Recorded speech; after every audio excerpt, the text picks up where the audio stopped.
네, 반갑습니다. 반갑습니다. 어, 주일마다 예쁜 꽃 이렇게 준비해 주셔서 감사드립니다. 어, 지난 주간에는 이제 서대문 교회를 방문을 했습니다. 일찍이 이제 서대문 교회에서 이렇게 한번 와서 예전에 이제 김호정 형제님과 강자옥 자매님이 서대문에서 파송됐거든요. 그래서 거의 50년 다 됐어요. 내년이 50주년인데 간증 겸 이런 이야기들을 좀 이렇게 했으면 좋겠다 그래서 방문하게 됐는데 참 기도해 주셔서 감사드리고 서대문 교회는 그래서 그런지 그 정서적으로 우리하고 많이 닮았어요. 인덕원하고는 좀 다른데 서대문하고는 정서적으로 이렇게 많이 그 유사한 데가 있어요. 그 모르겠어요 왜 그런지는. 그런 이야기를 했습니다. 제가 몇몇 교회를 이렇게 방문했는데 특별히 서대문은 이렇게 정서적으로 많이 예배 시간도 그렇고 진행되어지는 것들을 보면서 정서적으로 많이 느껴진다고 그런 이야기를 인사자 드렸고 저희보다 한 10배는 많은 것 같아요. 10배는 많은데 그래서 예배 시간도 한 10배는 길겠지 생각을 했는데 예배 시간 동일하게 뭐 우리하고 똑같더라고요. 그래서 수가 많으나 적으나 예배 시간은 똑같구나. 그래서 우리가 참 그 길고 풍성한 예배를 우리가 지금 드리고 있어요. 계산적으로 그렇지 않습니까? 계산으로 따지면 10배에 대한 예배를 드리고 있으니까 자부심을 좀 가지시기 바랍니다. 뭐 이렇게 풍성한 그 환대를 해주셨고 또 감사를 드렸고 예전에 이런 그 내용들을 생각하면서 충분히 이야기를 또 못했어요. 그리고 이제 또 제 어떤 개인적인 성향상 그렇게 많은 사람들 앞에 설면 우리 강자옥 장님 가서 제발 쫄지 말라고 그렇게 신신당부했는데 제가 그렇게 담력이 센 사람이 못 됩니다. 그래서 충분한 교제는 못했지만 그래도 이제 그 성도님들이 보고 이렇게 듣고 좋아하셨습니다. 서대문 교회에서 나누었던 그 말씀입니다.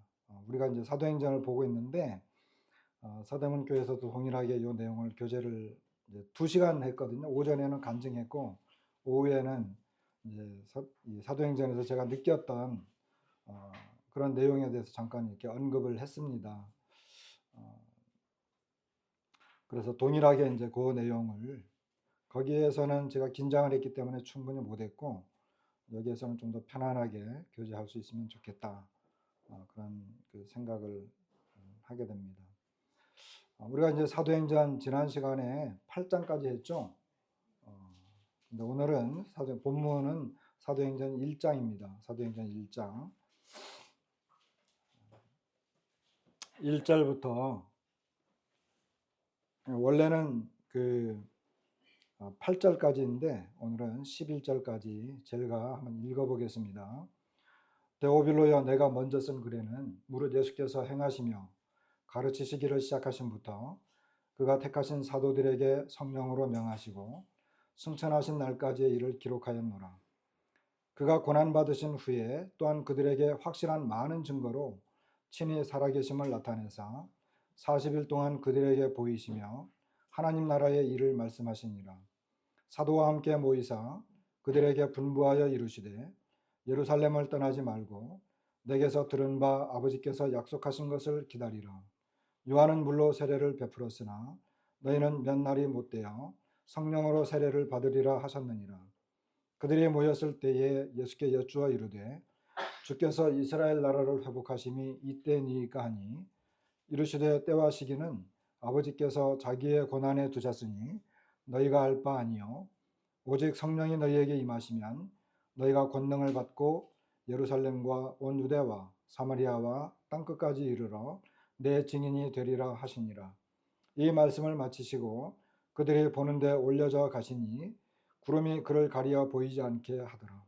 올라가실 때에 제자들이 자세히 하늘을 쳐다보고 있는데 흰 옷 입은 두 사람이 그들 곁에 서서 이르되 갈릴리 사람들아 어찌하여 서서 하늘을 쳐다보느냐. 너희 가운데서 하늘로 올려지신 이 예수는 하늘로 갈심을 본 그대로 오시리라 하였느니라. 1절과 2절은 그 먼저 쓴 글, 그러니까 누가복음에 대한 말씀을 언급을 하셨습니다. 이건 누가가 기록한 것이기 때문에. 그리고 이제 3절부터 8절까지는 유사한 내용이고, 특히 3절에 보면 고난받으신 후에 또한 그들에게 확실한 많은 증거로 친히 살아계심을 나타내사 40일 동안 그들에게 보이시며 하나님 나라의 일을 말씀하셨습니다. 그러니까 주님이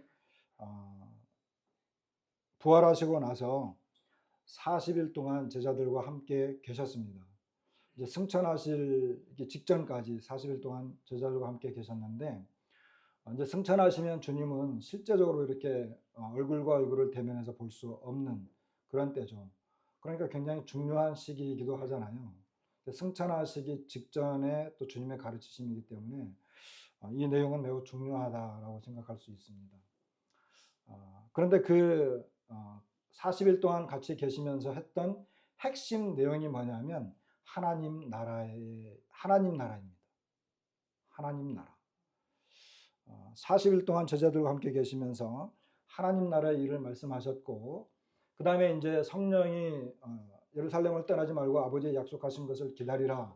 그러면서 이제 그 약속하신 성령님을 보내실 것을 언급을 하셨는데, 그때 제자들이 성령님을 보내고 너희들이 땅끝까지 증인이 될 것이다 이런 말씀을 하셨기 때문에 제자들이 이스라엘 나라를 회복하심이 이때입니까? 이렇게 질문을 해요. 거기에 대해서 주님은 이제 때와 시기는 아버지께서 그 아버지의 권한에 있는 것이고 오직 성령이 임하면 너희들은 땅끝까지 이르러서 내 증인이 될 것이다. 이렇게 이제 말씀을 하세요. 그러니까 40일 동안 계시면서 하나님 나라의 일을 말씀하셨고, 그리고 제자들이 이스라엘 나라의 회복에 대해서 이야기할 때 주님은 제자들이 증인이 되고 성령이 오실 것이다. 이런 언급을 하는 걸 보면 주님은 40일 동안에 그 하나님 나라에 관련된 이와 같은 말씀을 핵심적으로 많이 하셨던 것 같아요. 그리고 그 요 내용도 이제 그러한 내용으로 이렇게 보여집니다. 그래서 누가는 사도행전을 기록하면서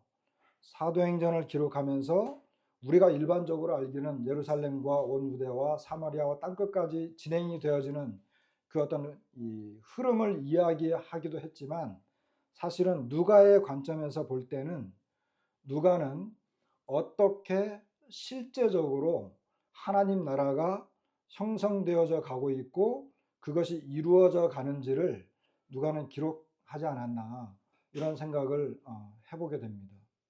보통 우리가 지난번에 이제 아직 마태복음 다 끝나지는 않았지만 마태복음 24장 초반까지만 이제 우리가 교제를 좀 했는데, 마태복음에서 천국에 대해서 많이 이야기를 했어요. 그리고 이제 마태는 천국이라고 표현했지만 누가는 하나님 나라, 동일한 표현을 하나님 나라라고 하는 표현을 했습니다. 그래서 우리는 하나님 나라 그러면 하나님 나라에 대해서 이제 성경 공부를 하거나 교회에서 이제 가르칠 때 보통 이것이 그 나라이기 때문에 나라를 형성하기 위해서는 국토가 있어야 되고, 그다음에 국민이 있어야 되고, 그다음에 주권이 있어야 되고, 이런 이야기 하잖아요. 특별히 하나님 나라는 그런 뭐냐? 하나님 나라는 그리스도께서 통치하시는 어떤 권역이다. 지금 이제 주님이 이렇게 통치하시고 있는 그런 권역이다. 이런 이야기도 우리가 보통 하잖아요. 하나님 나라 이야기할 때. 그리고 마태복음 12장쯤에 가면 이제 그 주님이 이 바리새인들에게 거절을 당하거든요. 그러니까 주님이 거절을 당했기 때문에 마태복음 13장부터는 이제 하나님 나라가 비밀스럽게 임재해 계시는, 하나님 나라가 비밀스러운 방법으로 지금 임재해 있는 이와 같은 지금 형국이다. 이런 그 내용들을 보통 우리가 이야기하고, 또는 뭐 하나님 나라가 이미 주님이 이 땅에 이제 오셨을 때 이미 하나님 나라가 이제 존재했고, 그렇지만 아직, 영어로 하게 되면 already, but not yet. 그러니까 이미 임재해 있고 하지만 아직 완전하게 이렇게 존재하지 않는, 주님이 다시 오시면 그때 하나님 나라가 이제 완전히 이제 성립이 되는, 이와 같은 것들을 뭐 하나님 나라에 대한 내용들을 가르칠 때 우리가 이제 일반적으로 이야기합니다. 그러나 이제 누가의 관점에서 보면, 우리가 이제 사도행전을 공부하기 시작했잖아요. 그러면 누가의 관점에서 이제 사도행전을 기록하고 있는데, 사도행전은 주님이 40일 동안 제자들과 함께 있을 때 하나님 나라를 말씀하셨고 승천하셨는데, 이제 승천하시고 나서 성령님이 오셨단 말이에요. 그런데 누가가 볼 때 그러면 하나님 나라는 실제적으로 어떻게 형성되어졌나, 이 하나님 나라가 어떻게 이루어져 가는가에 대한 실제적인 내용들을 기록을 한 것이 아닌가, 이렇게 이제 생각을 하게 된 거예요. 그러면 이제 하나님 나라, 물론 이제 주님이 그랬죠. 주님이 이 땅에 오셨을 때 회개하라, 천국이 가까웠느니라, 이렇게 말씀도 하셨고, 너희 중에는 권능으로 하나님의 나라가 임하는 것을 볼 자들도 너희 중에 있다, 이런 말씀을 하셨고, 또 주님이 이제 마태복음 12장에 이제 또 다른 누가복음에 보면 주님이 귀신들을 막 내쫓으니까 바리새인들이 이것은 바알세부를 힘입어서 귀신을 내쫓은 거다, 이렇게 했을 때 우리 주님께서 뭐라고 하셨어요? 내가 귀신을 쫓아낸 것이 하나님을 힘입어 귀신을 쫓아낸 것이면 하나님 나라가 이미 너희 가운데 있는 것이다, 이렇게 말씀하셨어요. 그런데 마태는 누가는 하나님 나라가 이미 임재했다, 이렇게 말씀을 했지만 마태는 동일한 내용을 이렇게 이야기해요.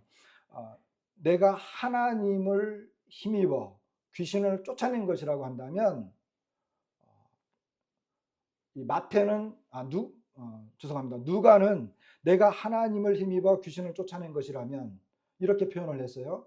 그런데 마태는 내가 성령을 힘입어 귀신을 쫓아낸 것이라면 이미 하나님의 나라가 너희 가운데 임재한 것이다, 이렇게 말씀하세요. 그래서 누가는 하나님을 힘입어, 마태는 성령을 힘입어, 그러면 하나님 나라가 이미 임한 것이다, 이렇게 이제 표현을 했거든요.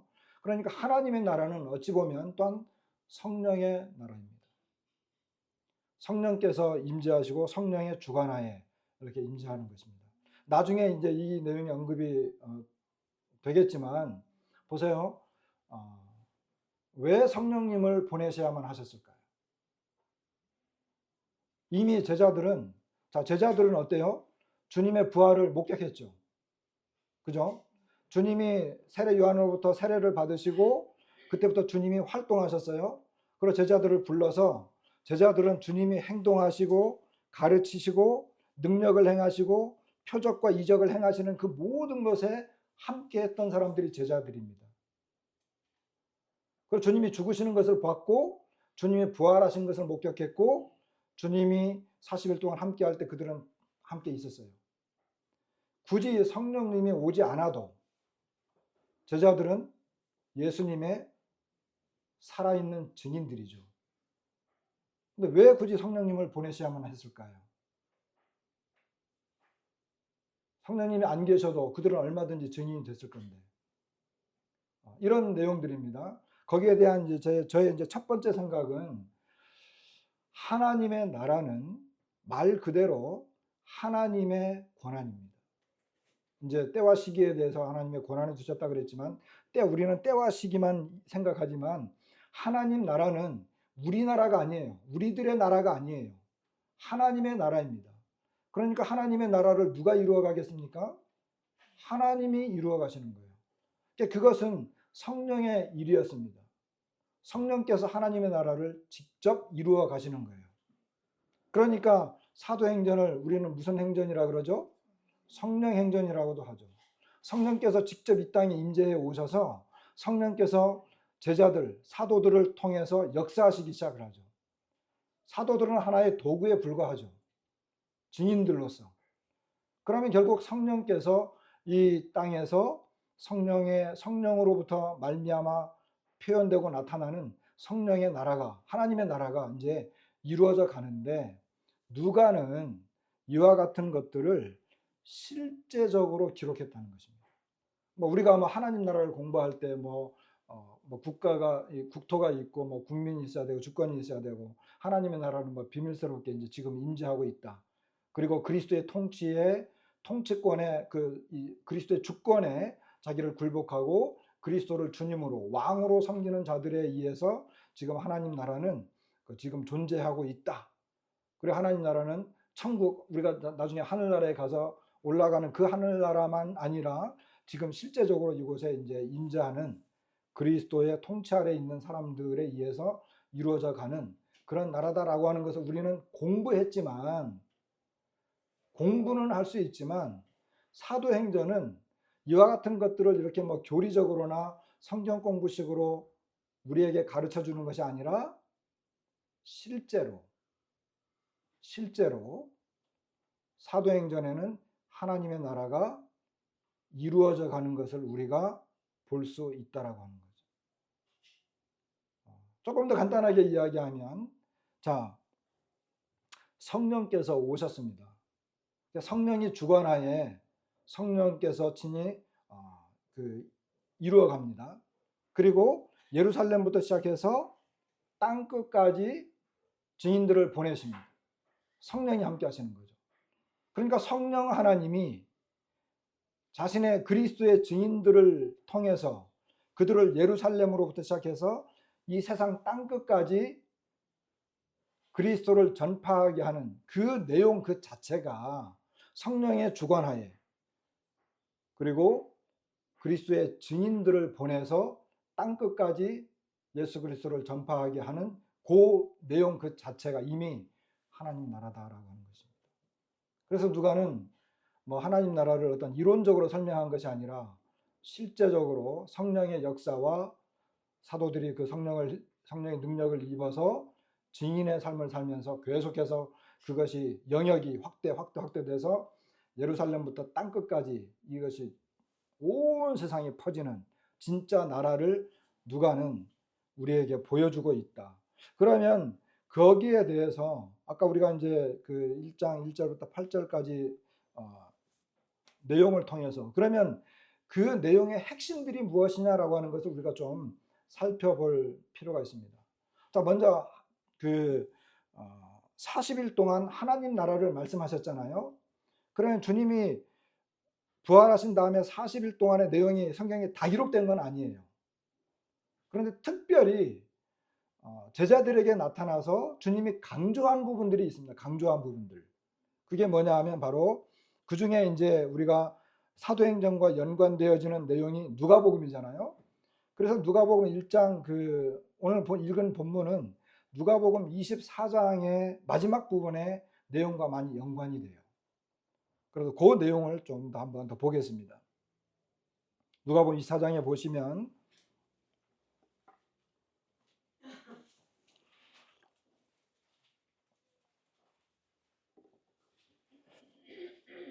다 읽을 수 없기 때문에 누가복음 24장 25절에 보시면 엠마오로 내려가던 제자들과의 대화입니다. 이르시되 미련하고 선지자들이 말한 모든 것을 마음에 더디 믿는 자들이여, 그리스도가 이런 고난을 받고 자기의 영광에 들어가야 할 것이 아니냐. 이에 모세와 모든 선지자의 글로 시작하여 모든 성경에 쓴 바 자기에 관한 것을 자세히 설명했다.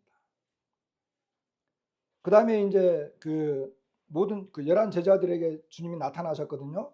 그게 이제 44절에 나타나셔서 또 이르시되 내가 너희와 함께 있을 때 너희에게 말한 바 곧 모세의 율법과 선지자의 글과 시편에 나를 가리켜 기록된 모든 것이 이루어져야 하리라 한 말이 이것이라 하시고, 이에 그들의 마음을 열어 성경을 깨닫게 하시고, 또 이르시되 이같이 그리스도가 고난을 받고 제3일에 죽은 자 가운데서 살아날 것과 또 그의 이름으로 죄사함을 받게 하는 회개가 예루살렘에서 시작하여 모든 족속에게 전파될 것이 기록되었으니 너희는 이 모든 일의 증인이라. 볼지어다 내가 내 아버지께서 약속하신 것을 너희에게 보내리니 너희는 위로부터 능력으로 입혀질 때까지 이 성에 머물라 하시니라. 자, 그러니까 주님이 제자들에게 하신 것이 뭐냐 하면 아직까지 그들이 그리스도가 고난받는 것에 대해서 완전하게 이해하지 못하고 있었기 때문에 그리스도가 고난을 받고 영광에 들어가야 할 것이 바로 이거다. 성경에 기록된 그대로다. 그래서 모세의 글, 선지자의 글, 모든 성경에 쓴 자기에 관한 것, 그것을 이야기해 주셨습니다. 그리고 그 47절에는 죄사함을 받게 하는 회개가 예루살렘에서 시작하여 모든 족속에게 전파될 것이 기록되었다. 그러니까 여러분, 모세오경, 그 다음에 모든 선지서, 시편, 그런 모든 성경에 기록된 것이 바로 예수 그리스도에 관하여 기록된 것인데 거기에 특별히 핵심적인 부분이 뭐냐 하면 그리스도가 고난을 받고 그 다음에 영광에 들어가야 되는 것이 기록이 되었다. 그리스도께서 여기 이제 그리스도가 그러거든요. 그러니까 그리스도께서 고난을 받고 십자가의 죽으심과 부활할 것을 기록되었고 바로 그 내용을 근거로 해서 회개가 일어나고 죄사함이 모든 민족에게까지 전파될 것이 기록이 됐다는 거예요. 그러니까 이 죄사함이라고 하는 것, 모든 민족이 회개하고 죄사함이 일어날 것이라고 하는 것은 신약 성경만의 특징이 아니에요. 이것은 이미 그리스도께서 모든 성경에 기록되어진 것처럼 모든 성경에 회개하고 죄사함 받는 내용들이 기록이 되어졌어요. 그러니까 예전에 이스라엘 백성들을 통해서도 여러 가지 제사법이라든지 이스라엘 역사, 사사기 이런 기록된 내어진 내용들을 쭉 보면 이스라엘 백성들과 이방인들을 다 포함해서 그들이 회개하고 하나님 앞에 나왔을 때 그들에게 죄사함이 일어났던 것을 보게 돼요. 역사적으로. 그런데 이것이 그리스도의 고난과 영광 이후에 이제는 모든 민족에게까지 이것이 일어날 것이다 라고 하는 것이 이미 기록이 되었다.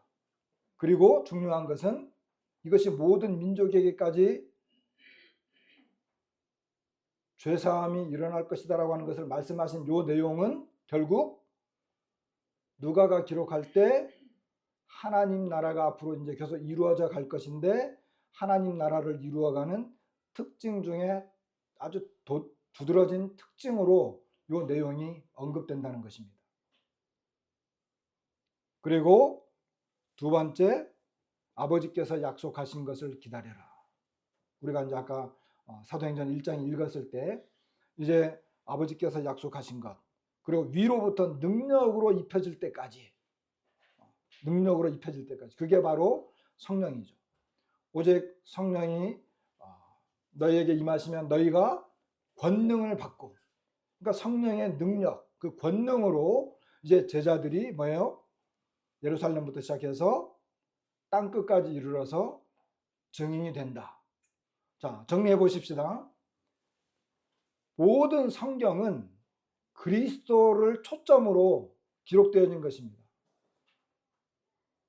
특징 중에 특징은 뭐라고요? 그리스도가 고난을 받고 영광에 들어간다는 것. 그리스도께서 죽으시고 부활하신다는 것이 굉장히 두드러진 특징이다. 왜냐하면 그리스도가 고난받는 것에 대해서 이해를 잘 못했거든요. 여러분, 우리가 지난번에 8장 공부할 때 그 에디오피아 내시가 어디에 어느 구절을 읽었어요?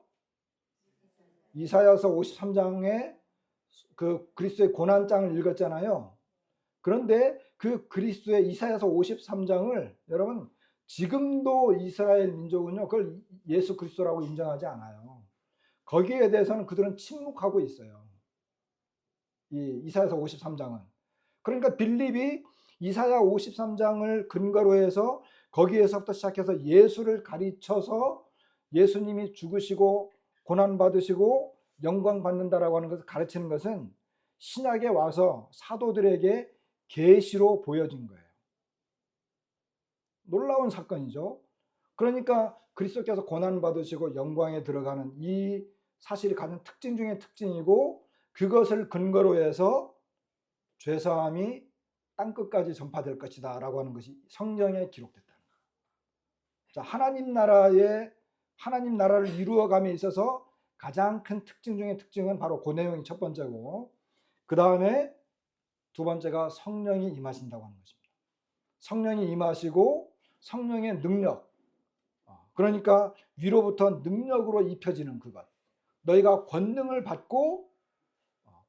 받는다고 하는 것, 성령의 능력을 의지하게 된다는 것, 그것이 이제 하나님 나라의 굉장히 두드러진 특징 중에 하나입니다.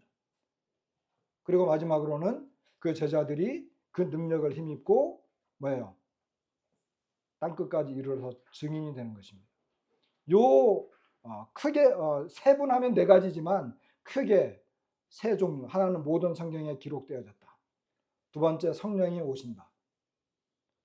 그냥 모든 성경에 그리스도의 고난과 영광이 기록됐고 그 회개와 죄사함이 전파될 것이다라고 하는 것, 그 다음에 성령이 오신다라고 하는 것, 그리고 우리가 이 제자들이 증인이 된다라고 하는 것, 이것이 뭐예요?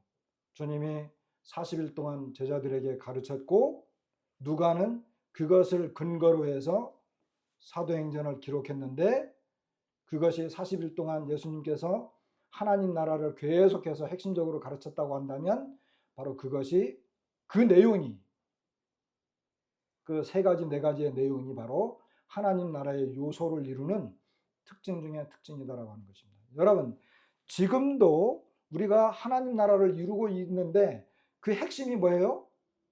우리가 성경을 열어서 누구를 가르쳐요? 예수 그리스도를 가르칩니다.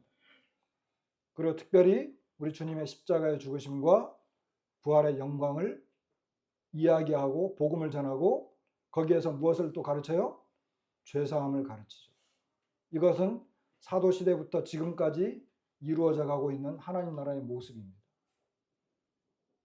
그런데 죄사함이 실제로 일어나고 이 모든 일들이 능력으로 진행되어져 가는 것은 우리 스스로의 힘으로 한 것이 아니라 지금도 성령께서 역사하는 거죠. 성령이 함께하지 않으면 거듭남의 역사는 없습니다. 불가능합니다. 여기 앉아 계신 모든 분들은 누군가가 말을 잘하고 어떤 지혜로 가르쳐서, 성경을 잘 가르쳐서 여러분들이나 제가 거듭난 게 아니죠. 그죠? 주님도 니고데모에게 분명하게 언급했어요. 물과 성령으로 거듭나지 아니하면, 그러니까 거듭나는 필수 요소는 성령이에요. 물에 대해서는 의견이 분분하기 때문에 뭐하지만 저는 이제 그 말씀이라고 하는 것이 좋아요. 그러니까 이 성경과 성경의 말씀과 성령의 능력으로 거듭나는 것이 필수적인 거죠. 아무리 말을 잘하고 성경에 지식 있는 것을 가르치고 이 세상적인 지식으로 가르쳐도 절대 거듭날 수 없습니다. 그러니까 지금도 거듭나는 역사가 계속 진행되고 있다고 하는 것은 성령께서 지금도 역사하고 있고 주관하고 계신다는 것입니다. 그리고 우리는 이것들에 대한 증인들입니다. 자, 요 내용이, 그러니까 하나님 나라가, 누가는 사도행전을 시작하면서 하나님 나라를 언급을 했고, 그것이 주님이 제자들과 함께 있을 때 가르쳤던 핵심 포인트였다. 그리고 사도행전 마무리를 지을 때는 어떻게 할까요? 사도행전 마무리를 지을 때, 자, 사도행전 28장을 한번 열어보세요.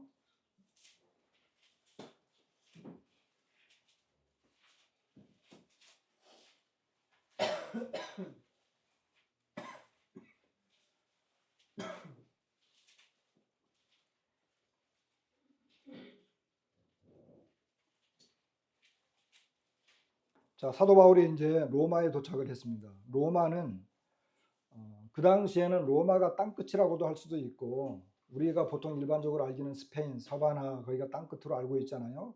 그러나 사도행전 자체만은 로마를 기점으로 해서 이제 정리되고 있기 때문에 어쨌든 사도 바울이 로마에까지 도착을 했습니다. 23절, 거기에서 이제 유대인들과 함께 이렇게 변론을 하고 복음을 증거하고 있는데 그들이 날짜를 정하고 그가 유숙하는 집에 많이 오니 바울이 아침부터 저녁까지 강론하여 하나님의 나라를 증언하고 모세의 율법과 선지자의 말을 가지고 예수에 대하여 권하더라. 이렇게 이야기해요. 그러니까 사도 바울이 로마에 갔는데 로마에서 여전히 그는 하나님의 나라를 증언하고 특별히 모세의 율법과 선지자의 말을 가지고 예수에 대하여 권하더라. 이 내용은 누가복음 24장 그 마지막 부분에 있는 주님이 제자들에게 모세의 율법과 선지자의 모든 글과 시편의 나에 관해 기록된 모든 것들을 주님이 가르쳤던 것하고 동일한 내용입니다. 동일한 내용. 그러니까 사도 바울은 하나님의 나라를 증거하면서 그가 했던 것은 성경에 있는 예수 그리스도에 관한 모든 것이었습니다.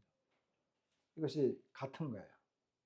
하나님의 나라를 따로 이야기하고 성경 펼쳐서 주님은 이런 거야 이런 식으로 하지 않았다는 거예요. 이것이 하나로 이렇게 뭉뚱그려져 가지고 그 핵심 주제가 그거였다라고 하는 것입니다. 그 다음에 30절에 보시면 바울이 온 이태를 자기 셋집에 머물면서 자기에게 오는 사람을 다 영접하고 31절 하나님의 나라를 전파하며 주 예수 그리스도에 관한 모든 것을 담대하게 거침없이 가르치더라. 이렇게 이야기하는 걸 보게 됩니다.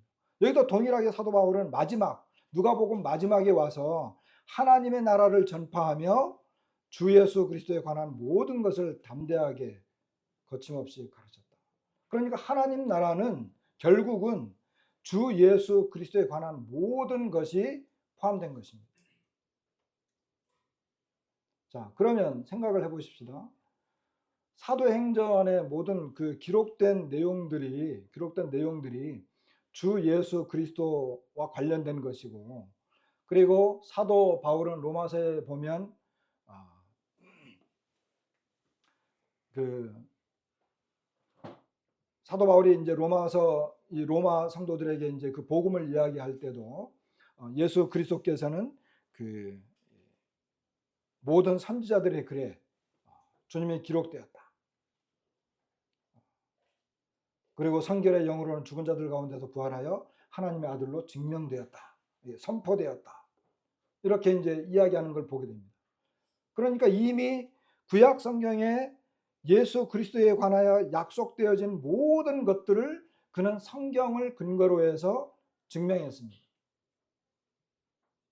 우리 주님께서 제자들이 잘 이해하지 못하고 아직 그리스도에 관해서 보고 듣고 그들이 어떤 그 경험을 했지만 그럼에도 불구하고 주님이 제자들에게 이 모세의 율법과 선지자의 글과 시편의 나에 관하여 기록된 모든 것을 주님이 설명해 주었는데 결국 그런 내용들이 사도행전 끝까지 이것이 이루어지는 것을 보게 됩니다. 그래서 하나님의 나라의 첫 번째 요소는 우리가 하나님 나라를 어떤 이론적으로 막 가르칠 수는 있을지 모르지만 하나님 나라는 이런 거야 이렇게 하지만 사실 우리에게 그런 것이 뭐 어떤 면에서는 유익이 될 수도 있어요. 그러나 진짜 하나님의 나라가 실제화된 것은 우리들이 성경을 열어서 그 성경에 나와 있는 주 예수 그리스도를 발견하고 그분에 관한 것들을 우리가 이해하고 그리고 그분을 알아가는 그 모든 것들이 바로 하나님 나라의 핵심적인 요소입니다. 그러니까 동일하게 우리 교회도 하나님 나라의 한 특징적인 요소를 갖추고 있다. 그렇게 말하려면 우리도 동일하게 여기에서 성경을 열어서 주 예수 그리스도에 관한 모든 것들을 성경을 근거로 이야기하고 있다고 한다면 그것이 바로 이 하나님 나라의 어떤 그 요소들을 가지고 지금 진행하고 있다라고 하는 것을 우리가 말할 수 있습니다. 자, 이것이 이제 첫 번째 내용이었고요.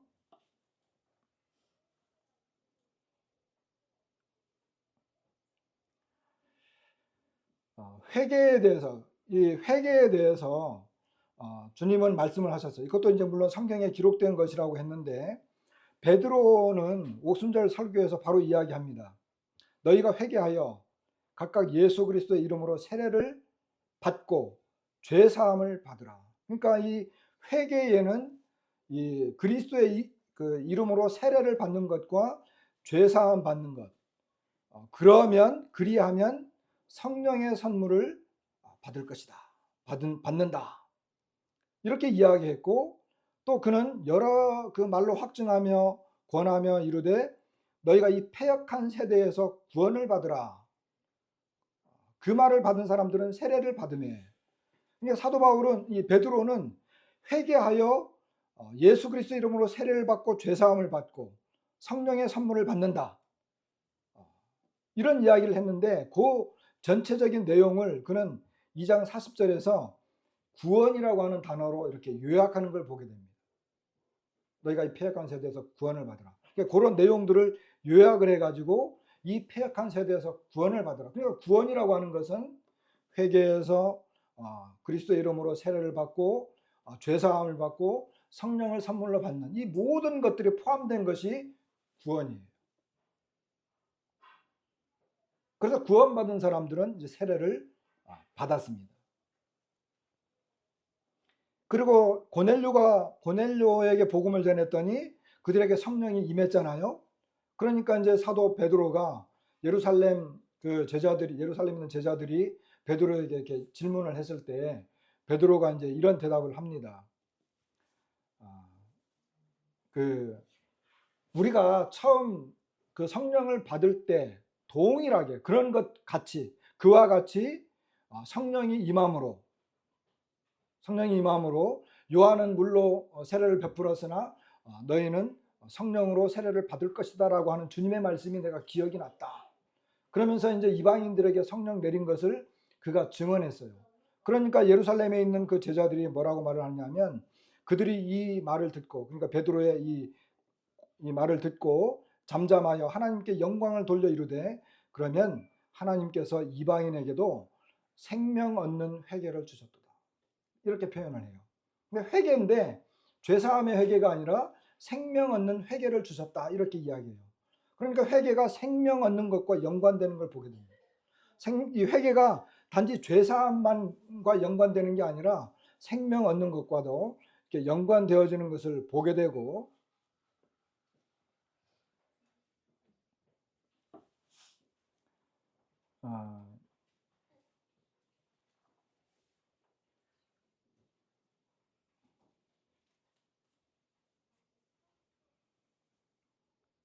이제 이 내용이 조금 많아서 그 사도 바울이 이제 밀레도에서 에베소 장로들에게 이야기하잖아요. 에베소 장로들에게 이렇게 이야기를 하는데 사도행전 우리가 잘 아는 20장 이후에 보게 되면 21절에 유대인과 헬라인들에게 하나님께 대한 회개와 우리 주 예수 그리스도께 대한 믿음을 증언했다. 사도 바울이 에베소라든지 여러 곳에 이제 다니면서 그가 증언했던 것이 뭐냐 하면 하나님께 대한 회개와 우리 주 예수 그리스도께 대한 믿음을 증언했다는 것입니다. 우리가 보통 복음을 전할 때는 하나님께 대한 회개 그리고 주 예수 그리스도에 대한 믿음 이걸 구분을 해가지고 보통 이야기하려고 우리가 많이 이제 애를 쓰잖아요. 뭐 애를 쓴다기보다는 이제 그런 식으로 많이 하려고 애를 써요. 그런데 사도 바울의 증언의 핵심 내용이 유대인과 헬라인들에게 하나님께 대한 회개와 우리 주 예수 그리스도에 대한 믿음을 증언했어요. 그러니까 사도 바울의 증언의 핵심 내용이 그런 내용인 것을 우리가 알게 돼요. 그런데 사도 바울은 계속해서 덧붙여서 말하기를 24절에 보면 우리가 잘 아는 말씀이죠. 내가 달려갈 길과 주 예수께 받은 사명 곧 하나님의 은혜의 복음을 증언하는 일을 마치려 하면은 나의 생명조차 조금 더 귀한 것으로 여기지 아니하노라. 그러니까 사도 바울은 주 예수께 받은 사명 곧 하나님의 은혜의 복음을 증언하는 일. 그러니까 앞에서는 하나님께 대한 회개와 주 예수 그리스도에 대한 믿음을 이야기했는데 그 뒷부분을 조금 더 내려가면은 그는 이 하나님께 받은 사명 곧 이 하나님의 은혜의 복음을 증언하는 것. 똑같은 증언인데 여기에서는 하나님의 은혜의 복음이라고 표현하는 걸 보게 됩니다. 그러면서 그 다음 절에 보니까 보라 내가 여러분 중에 왕래하며 하나님의 나라를 전파하였으나 이렇게 표현해요. 이제는 여러분이 다 내 얼굴을 다시 보지 못할 줄 아노라. 그러니까 사도 바울은 그 에베소 교회 성도 에베소 지역을 다니면서 또는 여러 지역을 다니면서 그는 하나님의 나라를 전파했다는 거예요. 내용이 그렇게 이어집니다. 그 다음에 27절에 가서는 26절에 그러므로 오늘 여러분에게 증언하거니와 모든 사람의 피에 대하여 내가 깨끗하니 이는 내가 꺼리지 않고 하나님의 뜻을 다 여러분에게 전하였습니다. 여러분, 그러니까 사도 바울이 전한 게 도대체 뭐라는 거예요? 하나님께 대한 회개와 예수 그리스도에 대한 믿음, 맞죠? 그 다음에 그는 하나님의 은혜의 복음을 전했어요. 그는 또 하나님의 나라를 전파했어요. 그리고 그는 뭐예요? 하나님의 뜻을 여러분에게 다 증언했다고 말해요. 그러면 사도 바울이 에베소 교회에 가가지고 이것을 주제별 성경 공부했을까요? 하나님께 대한 회개 공부하고, 그 다음에 주 예수 그리스도에 대한 믿음 공부하고, 그 다음에 하나님의 은혜의 복음 공부하고, 하나님의 나라 공부하고, 하나님의 뜻 공부하고 그런 식으로 했을까요? 저는 그렇게 보지 않아요. 왜 사도 바울이 이것을 쭉쭉쭉쭉 나열하면서 이것을 다 언급을 했을까? 이것은 같은 주제라고 하는 거예요. 같은 주제. 그러니까 하나님께 대한 회개와 우리 주 예수 그리스도에 대한 믿음이 바로 하나님의 은혜의 복음입니다. 이 은혜의 복음은 하나님 나라에 포함되는 거예요. 그리고 하나님 나라에 포함된 이 모든 것들을 이야기하면서 사도 바울은 이게 다 하나님의 뜻이다 이렇게까지 언급을 한 것으로 여겨져요. 사도 바울이 이렇게 딱딱 쪼개가지고 나눠서 이것을 그런 식으로 하지는 않았다고 하는 것입니다. 그러면 우리가 여기서 배울 수 있는 것은 뭐예요? 하나님의 나라에 관련된 것은 이 회개와 또는 회개는 앞에 이제 계속 언급이 됐었던 거고, 그 다음에 예수님에 대한 믿음, 그리고 이제 은혜의 복음, 이런 것들이 하나님 나라의 하나의 요소들로 작용하고 있다고 하는 것입니다. 그러니까 오늘날도 마찬가지예요. 오늘날도 우리가 지금 계속해서 어떤 성령의 인도하심을 따라 증거하고 나아가고 있는데, 우리가 정말 하나님 나라의 한 요소를 우리가 갖고 있다고 한다면 우리에게도 여전히 뭐가 있어요? 하나님께 대한 회개, 주 예수 그리스도에 대한 믿음, 이 은혜의 복음, 이런 것들이 우리들 가운데에서 증거되어지고 있고 우리가 이것을 가지고 계속 전파하고 있다고 한다면 여전히 우리는 하나님 나라를 지금 형성하고 있다라고 하는 것입니다. 이건 실제죠. 굳이 이렇게 뭐 설명하려고 하는 것이 아니라 이것이 실제화된 것입니다. 그러니까 이런 것들을 성경 공부를 할 때는 하나님 나라는 이미 임재한 거야. 그리스도가 주권적으로 통치하고 있어. 그분에게 굴복해서 그분의 다스림을 받는 사람들은 하나님 나라의 백성들이고 자녀들이야. 그래서 우리는 하나님 나라를 살고 있는 거야. 이렇게 가르쳐요. 그 내용은 좋아요. 그리고 참 진리적으로 좋은 교리죠. 그러나 이것이 지금 사도행전에서는 이런 내용들이 실제화되었다라고 하는 것입니다. 그리고 우리는 어때요? 우리도 동일하게 이런 내용들을 우리가 갖고 있다고 한다면 하나님 나라는 우리 가운데 지금 실제화되어져 있다는 거죠.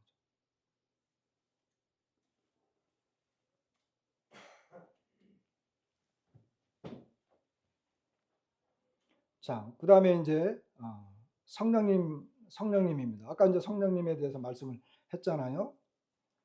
왜 성령님이 오셔야만 하는가?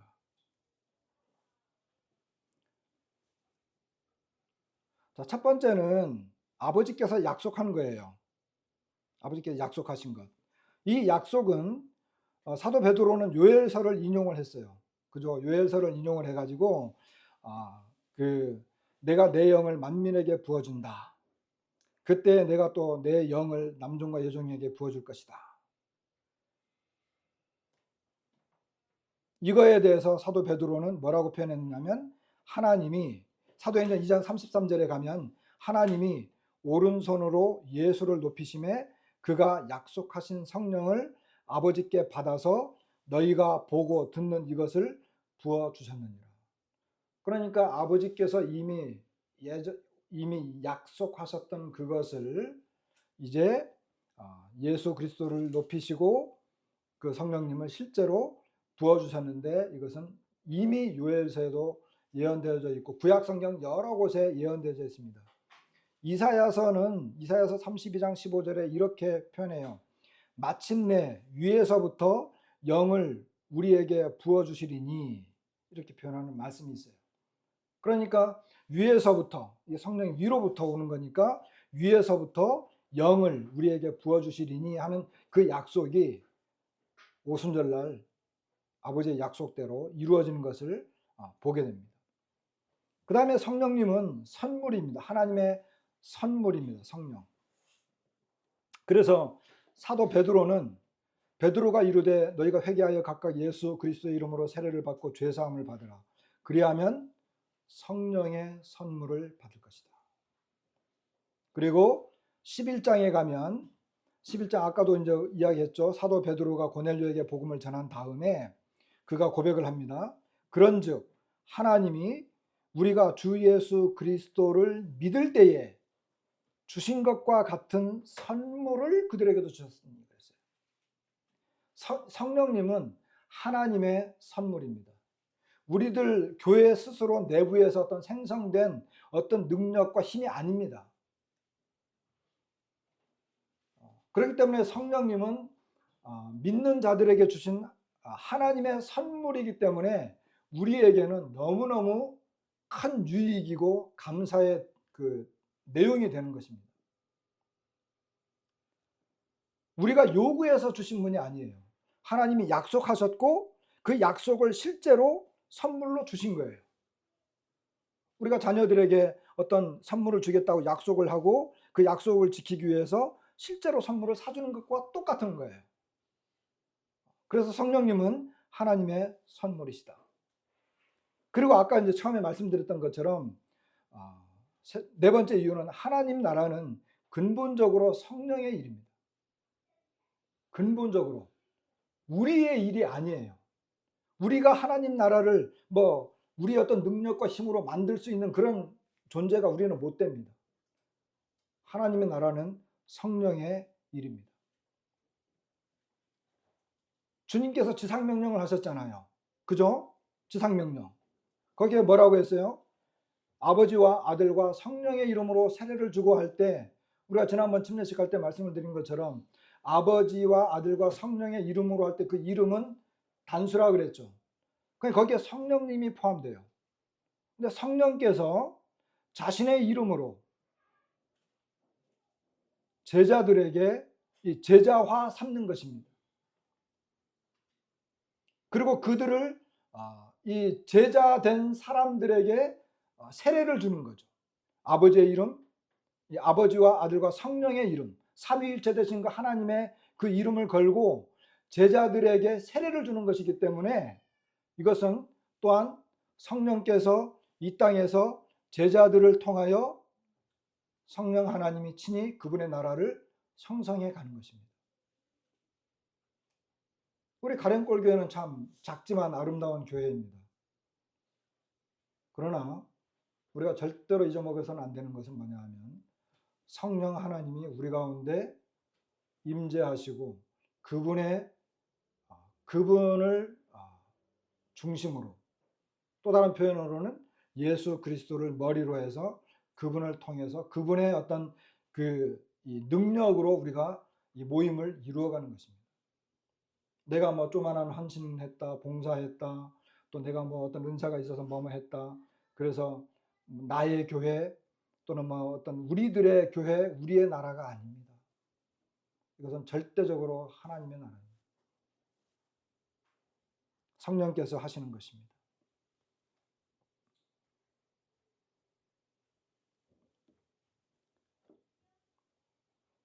사도 바울이 교회를 핍박하다가 그가 예수님을 만났어요. 그리고 난 다음에 사도 이 바울이 회심하고 난 다음에 예수님을 만나고 난 다음에 이제 완전히 구원받고 완전히 변화됐잖아요.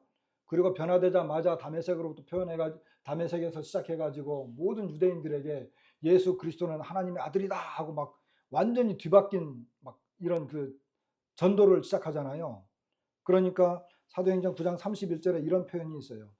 그리하여 온 유대와 갈릴리와 사마리아 교회가 평안하여 든든히 서가고 주를 경외함과 성령의 위로로 진행하여 수가 더 많아지니라. 이렇게 성령의 위로로 진행하여.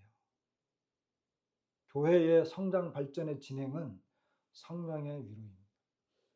위로는 다른 표현으로는 성령님의 격려로. 그러니까 성령님께서 자신의 나라를 확장해 나가는데 성령님이 직접 제자들을 격려한 거예요. 그 격려하면서 막 이것이 하나님 나라가 확장 이렇게 진행되어져 나간 거예요. 그렇기 때문에 하나님 나라의 모든 일은 사실 성령의 일입니다. 그러니까 우리는 전폭적으로 그분에게 맡겨야 돼요. 우리가 할 일을 하지 말라고 하는 말이 아닙니다. 우리는 우리가 최선을 다해서 증인의 삶을 살지만 이것을 실제화시켜서 진행시켜 나가시는 분은 성령님이라고 하는 거예요. 우리 안에 뭐 내분이 일어나고 우리끼리 서로 미워하고 시기하고 질투하고 이게 하나님 나라가 막 뒤죽박죽 엉망이 되면 성령님이 근심하죠. 그분의 나라를 이렇게 확장시켜 나갈 수가 없어요.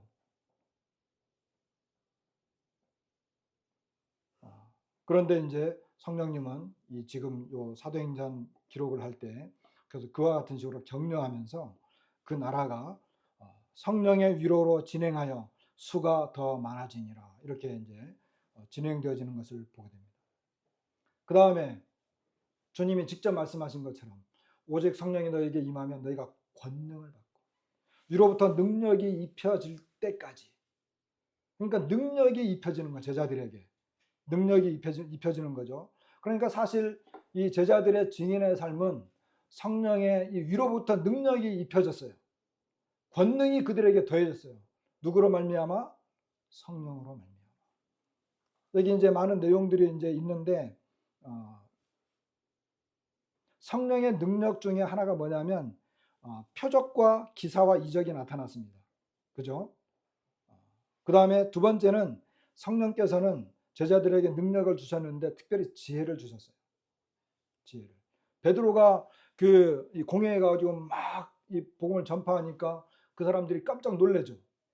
저 사람이 학문 없는 범인으로 알았는데 그가 막 이렇게 그 이야기하는 걸 보고는 그들이 놀랬잖아요. 그 다음에 스데반이 공회 앞에서 어때요? 성령과 지혜로, 그죠? 성령과 지혜로 담대하게 이야기하고, 그러니까 이 공회의원들이 이 대답을 하지 못했어요. 그리고 그 헬라파 유대인들이 막 모여 있었잖아요. 사울을, 그 당시 거듭나기 전에 사울을 비롯해서 헬라파 유대인들이 모여 있는데 스데반이 그들과 변론했어요. 근데 성령의 지혜로 막 담대하게 이야기하니까 아무도 스데반을 이기질 못했어요. 성경 지식으로나 모든 면에서 이길 수가 없었어요. 성령의 계시를 통한 지혜로 대답했기 때문에 이길 수가 없었습니다.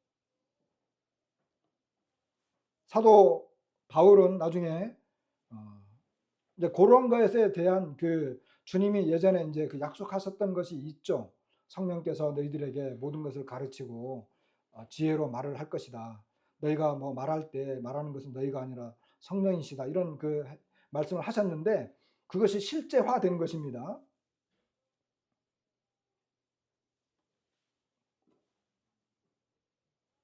사도 바울은 나중에 고린도 교회 편지를 보내면서 이런 편지를 씁니다. 형제들아, 내가 너희에게 나아가 하나님의 증거를 전할 때에 말과 지혜의 아름다운 것으로 아니하였나니 내가 너희 중에서 예수 그리스도와 그가 십자가에 못 박히신 것 외에는 아무것도 알지 아니하기로 작정하였습니다. 내가 너희 가운데 거할 때 약하고 두려워하고 심히 떨었노라.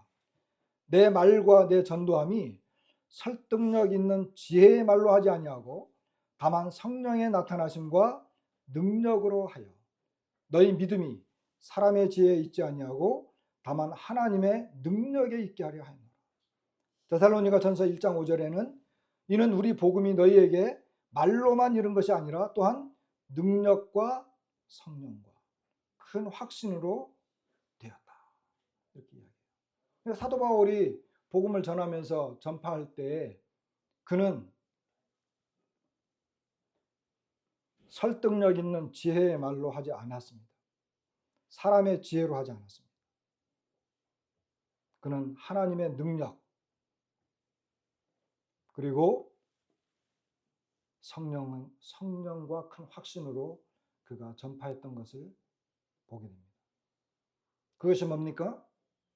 그것이 예수 그리스도와 그가 십자가에 못 박힌 것이었습니다. 이것이 그 이야기를 할 때 성령께서 그에게 지혜를 주시고 능력으로 더해줬습니다. 그러니까 사도 바울이 십자가를 전파했어요. 예수 그리스도를 전파하면서 그분이 십자가에서 우리의 죄를 담당하신 것, 하나님의 뜻을 다 이루신 것, 부활에 대해서 이야기할 때 성령께서 그와 함께했던 걸 보게 됩니다.